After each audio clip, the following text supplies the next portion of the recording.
so it's Ashley, and it's Ash Wednesday, and I am coming to you on a different camera. I do not know if I like this camera. I'm really just testing it out, and my hair is short, so I'm testing that out too. But yeah, I'm not sure if I'm feeling it right now or not, but don't mind the makeup, don't mind the camera, just listen to the story time because it's going to be crazy. Okay, so here's the story of how I was almost kicked out of housing, kicked out of college, and arrested for being an accessory to a murder.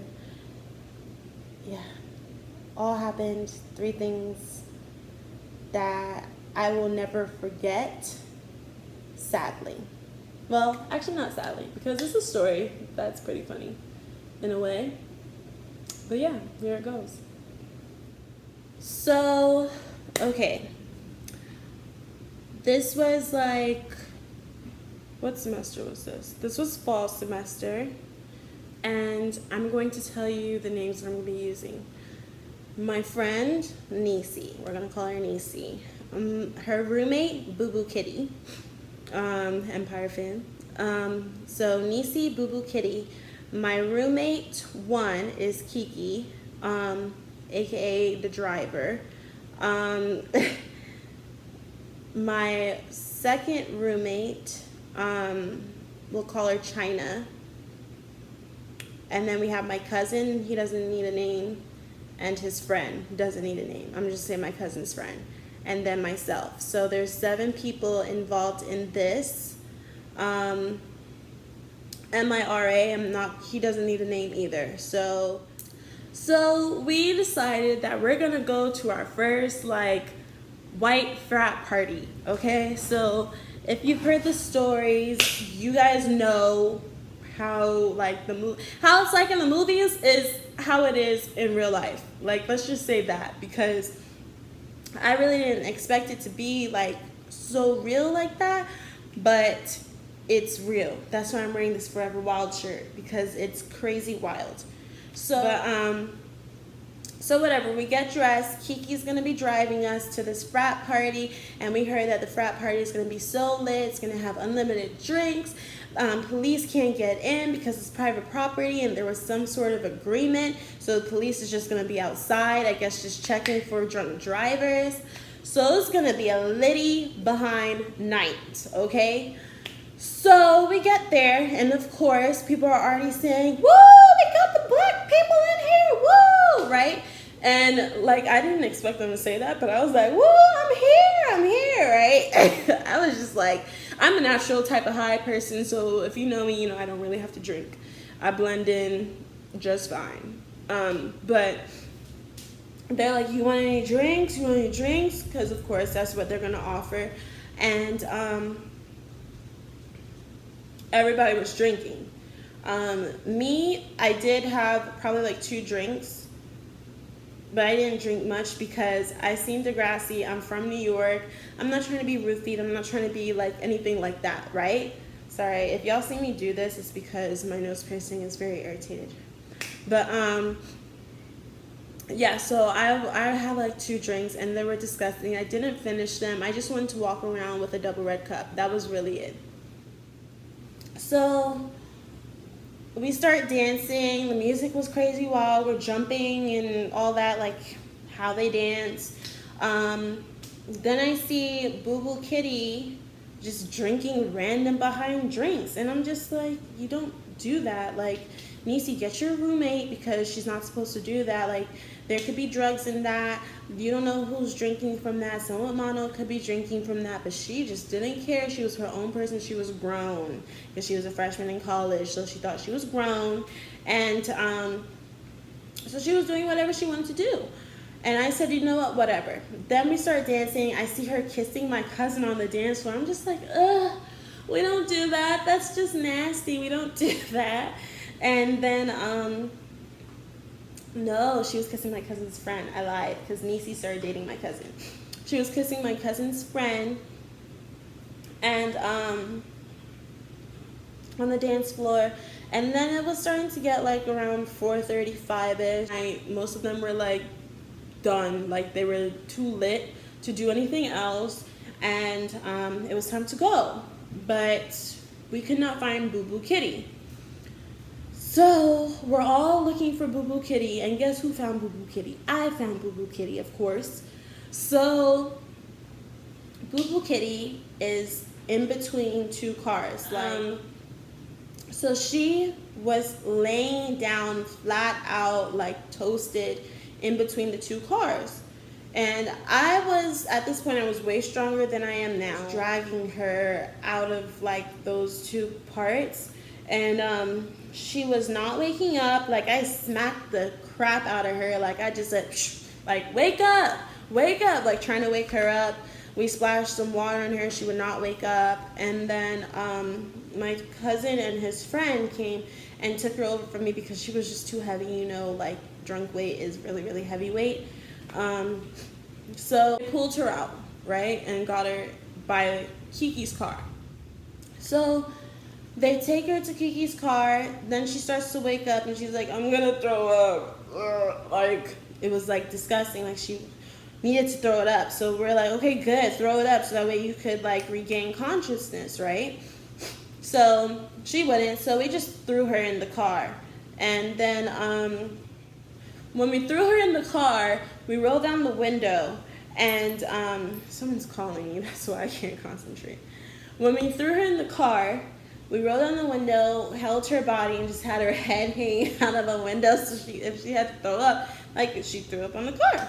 Outside of the car, but she ended up throwing on the side of the car, and Kiki was very upset. She was so mad. Like, why would you do that? Like, she's throwing up on my car. Somebody get her. I don't want to go anywhere with her again. She doesn't know how to act. This, and that, right? So we get to the dorm. She's, like, not conscious whatsoever. Like, not conscious. And we're like, okay, well, we can't carry her to her room. At this point, we're just like, okay, she just needs to sleep, right? Nobody thought about alcohol poisoning. Nobody thought about any of that. She just needs to lay down in her bed. That's what we thought about. So she couldn't go into the dorm building because the desk assistant or RA, whoever was downstairs, was gonna be like, what the heck is going on here? And how are we gonna explain her underage drinking where she wouldn't go to jail, wouldn't get in trouble? Like, we were thinking, you know, the best for her, except it wasn't the best for her. So we're like, okay, China and Nisi, go inside, okay? Because y'all aren't the strongest people. Go inside, go open the side staircase, right? That leads to outside. And that's what y'all need to do. So they did that, and we got in. It took us like 20 minutes for us to carry this girl up one flight of stairs. We lived on the 4th floor. All of us lived on the 4th floor. We got to the 2nd floor in 20 minutes. Okay, so by this time it's like 6:30, right? And so Boo Boo Kitty, still not awake, still not like conscious, not alert, not whatever. We're like, okay, she's not gonna get up, she's not gonna walk. Let's just put her in the elevator. So we got out, went into the elevator, pressed the 4th floor, and we got her into her room. My cousin and his friend picked her up, put her in the bed. Boom. Then we all are like, oh my God, this was such a crazy night, thanking the boys for helping us out. Said my goodnight to Nisi. Me, Kiki, and China went into our room, and we got ready for bed, and we passed out, right? Now, we thought that was the end of the night. But no, it was not the end of the night. All we hear is, my camera! That was so stupid of me. So we heard all that banging, right? Well, Kiki did. Kiki went and answered the door. It was like 6 policemen at the door, right? Then they woke up China, asking questions. Then they woke me up. Apparently I said F off. I didn't know who it was. I just saw like people trying to wake me up. I was like, hey, what you doing? Like, leave me alone. But then they got us up and we sat down outside in handcuffs, and everybody's out in the hallway like looking. And then we looked down the hall because we were at 4 long, they were at 4 short, and there was 4 middle. So we were at opposite ends, but we could see everything, and she's being pulled out in a stretcher. And I thought that she was dead, but I, have enough sense to know that if she was dead, she would be in a body bag, or B, have her head covered with the white blanket, which was neither, thank God.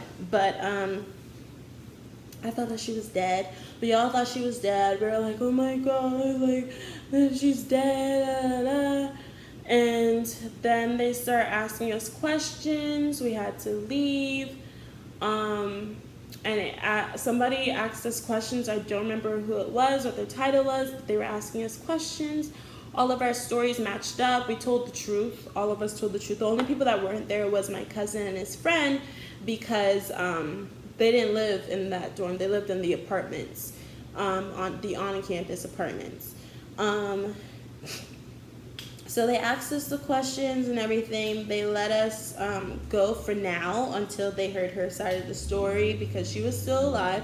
And they didn't kick us out. They just told us what not to do next time.